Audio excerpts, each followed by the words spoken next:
Selamat datang di artikel Cangkir YouTube. Inilah kisah dokter muda Alena, dokter spesialis bedah, yang penuh dengan keajaiban dalam hidupnya. Bab ke-8, Dokter Alena, yang berdiri di depan pintu, hendak mengirimkan pesan kepada temannya. Mendadak didorong dari belakang, oleh orang yang tak dikenalnya. Alhasil, ia pun terjatuh. Kemudian handphonenya terpental, dan masuk ke dalam selokan. Buru-buru ia bangkit, dan mengambil HP yang terlanjur masuk ke dalam genangan air itu. Masih nyala, untunglah masih nyala, ucap dokter Alena. Buruan matikan dok, jangan dinyalakan dulu. Kalau tak, airnya bisa kemana-mana. Akan merusak komponen dalamnya, ujar salah seorang pria, kerabat dari pasien ruang sebelah. Oh gitu ya pak, baik-baik, terima kasih, ucap dokter Alena. Segera ia matikan HP-nya. Kemudian ia balikkan badannya. Semua itu terjadi sangat singkat. Kemudian dokter Alena, yang sedikit agak emosi, melihat ke belakang, yang di sana terlihat beberapa orang berkerumun. Dan di lokasi itulah kali pertama ia terjatuh. Didorong seseorang dari belakang, hingga kemudian handphonenya terpental, dan masuk ke dalam selokan. Kemudian ia mencoba mendekat, dengan sedikit agak kesal. Dokter Alena menghampiri orang tersebut, dengan niat hendak memarahinya. Dengan percaya dirinya yang tinggi, ia belah dengan kedua tangannya. Dia cari orang yang telah membuatnya terjatuh itu. Permisi, maaf minta jalannya dong. Permisi. Dengan cepatnya, dokter Alena berhasil menembus kerumunan massa yang menghalangi pandangannya itu. Dilihatnya ke bawah, dan betapa terkejutnya Alena. Ternyata, ada seorang wanita tua, terbaring di lantai, dengan nafasnya yang tersentak-sentak. Ya ampun, kenapa ini? Beberapa perawat dari kejauhan pun nampak berlari-lari kecil, mendekat ke arah massa. Tak pikir panjang, dokter Alena langsung membuat lingkaran besar, mengusir mereka yang terlalu dekat jaraknya. Awas-awas, kasih ruang udara untuk masuk. Jangan berkerumun di sini. Mohon pengertiannya. Minggir dulu ya Pak Bu, ucap dokter Alena, sembari mendorong beberapa orang yang ada di sekitarnya. Dengan cepat, dua security yang baru saja tiba, berinisiatif membantu menyelamatkan. Wanita itu segera diangkatnya ke dalam ruangan terdekat. Dokter Alena, dibantu beberapa perawat jaga saat itu, segera memberikan pertolongan medis. Diperiksanya detak jantung, suhu badan dan beberapa tubuh lainnya. Maaf Yanti, apa ibu ini pasien rawat inap di sini? Atau salah satu kerabat pasien yang tengah berkunjung? Tanya dokter Alena pada salah seorang perawat jaga. Maaf dok, saya kurang paham, tapi yang pasti, ibu ini bukan pasien kami. Mungkin kerabat dari salah seorang pasien, ujar Yanti. Ya sudah, kalau gitu minta tolong dong. Kamu cari tahu di luar, kali aja ada keluarganya di sekitaran situ. Baik dok, ucap dokter Alena, yang kemudian segera direspon oleh Yanti.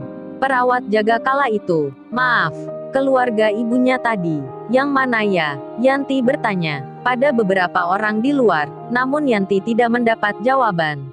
Mereka hanya saling lempar pertanyaan. Maaf Pak Bu, kalau nanti semisal keluarga ibunya mencari, tolong segera diarahkan ke ruangan dokter ya, pinta Yanti pada beberapa orang di luar. Maaf dokter, keluarganya tidak ada di luar, mungkin ibu ini datang ke rumah sakit sendiri, jelas Yanti. Ya sudah, yang terpenting kondisi pasien dulu, nanti setelah pulih, kita cari tahu tentang keberadaan keluarganya. Tolong nanti setiap 6 jam sekali dicek ya Yanti, ucap dokter Alena, sembari masih memeriksa kembali detak jantung ibu tua itu. Oh iya, ada pengering rambut gasi di sini Yan. Buat apa dok? Tanya Yanti. Ini, HP aku tadi kejebur selokan depan. Tuh basah kuyup kan? Tadi kata orang depan, suruh matikan sementara, biar airnya gak masuk komponen HP. Maksud aku, mau aku keringkan dulu, pakai hair dryer, supaya airnya tidak menggenang di dalamnya. Saat dokter Alena berbicara perihal itu, tiba-tiba, dokter Satria masuk ruangan. Maaf dok, siapa tadi yang katanya terjatuh? Itu dokter Satria. Ada seorang ibu yang mendadak sakit, dan tiba-tiba terjatuh di depan pintu itu. Sekarang beliau tengah dalam perawatan di balik tirai ini, sembari Yanti menunjukkan posisi pasien. Dokter Satria kemudian masuk ke dalam tirai itu, mengecek kondisi pasien. Sedangkan Dokter Alena hanya diam, tak berucap sepatah kata pun. Ia tampak masih sibuk membasuh HP-nya yang basah dengan tisu, sembari perlahan berjalan keluar ruangan. "Mbak Yanti, coba sini sebentar deh," panggil Dokter Satria. "Ya dok, ada yang bisa dibantu? Ini tadi gimana punya cerita? Kok bisa sampai terjatuh? Lalu bagaimana dengan keluarganya? Apa sudah dikabari?" "Tadi saya sudah mencari tahu tentang keberadaan keluarganya dokter, namun tak satu pun ada yang mengenali beliau. Jadi kita harus sabar menunggu sampai pasien dalam kondisi baik," ujar Yanti. "Baiklah kalau begitu, terus dipantau perkembangannya," ujar Dokter Satria, sembari keluar meninggalkan kamar pasien yang hanya disekat oleh beberapa tirai itu.